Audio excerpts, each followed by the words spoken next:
Making the invisible visible. Black women, 365 days of the year. Each day will spotlight a remarkable woman whose story has shaped Black, British or global diasporic history. Women whose achievements are too often overlooked. Through these daily short films, we create a living, breathing archive of leadership, creativity, resistance and legacy. Let's begin. Hi, I'm Lauren, also known as Chef L. Wills, and I am a private chef who wears many hats, but at the core, I focus on how I can create food that makes people feel good. So I am a private chef to families and individuals, and I focus on healthy food, nourishing, anti-inflammatory, and food that doesn't lack in flavour, and using ingredients that are seasonal, organic, and grass-fed. Alongside that, I host supper clubs, private dining experiences, and anything that involves food, whether that be lunches, corporate events, canapes, you name it, I do it. And another thing that I've worked on recently that I really enjoy is teaching young people and working with youth organisations to teach young people how to cook, because I think it's an important skill. No matter what ingredients you have to offer and what skills you have, you always should learn how to cook. It's pretty structured, but also not structured, as every week does look different. There are about 3 days in my week that are exactly the same, and that is tailored to my meal prep clients. So that doesn't change. And in between that, it could be private lunches, private dinners, corporate, canapé events, you name it. No week looks the same. But one thing at the core is client emails, supplier ordering, wholesale ordering, deep cleaning, relabeling. It's all the little admin stuff in between that people don't tend to see. And I think that's what tends to take up a lot of my time, which people tend to think it's the cooking, but there's a lot of planning either side of that actually takes a lot of time.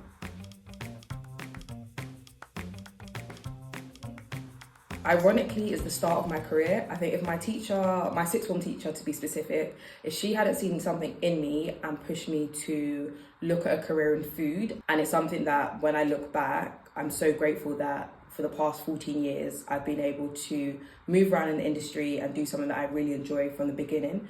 It's not to say that things were smooth at the beginning. I did doubt whether I'd chosen to do the right thing. There were many tears, many times that I would literally just think, why have I done this? Because working in the kitchen is not easy. But looking back, those moments definitely made me stronger and the chef that I am today. So ironically, yeah, that's probably what shaped my career, how I see the industry and everything was definitely down to the very beginning at 18.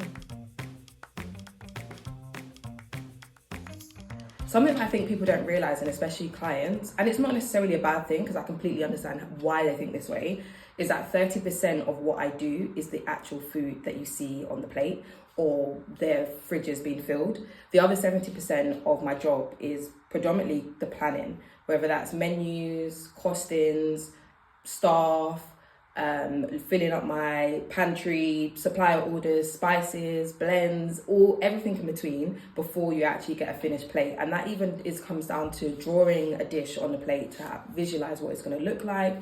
It's also the mental strain of maybe waking up at 6 a.m, waking up at 4 a.m, starting a day knowing that you're not going to get home until 11 o'clock at night. So I think there's so many logistic elements to my job that is far greater than the actual finished product and what people actually see. Although it's so lovely to see what you've created from all that planning, it's actually a very small amount of the job. So acknowledging wins, I think, is probably my weak area, the weakest part of the job and myself, and it's something that I'm going to make a conscious effort of noting down and celebrating the small and big wins. And I think it actually comes down to the nature of my job, that you complete a task and the first thought you have is, okay, on to the next one. And I actually was talking about it this year, that I need to actually focus more on looking at the small wins, like no matter how big they are, because I think over the past few years, I've achieved a lot of things that if you'd asked me at age 18 if would complete these things or do certain things, cook for certain people, achieve being a semi-finalist in the Masterchef professionals, I would tell you no.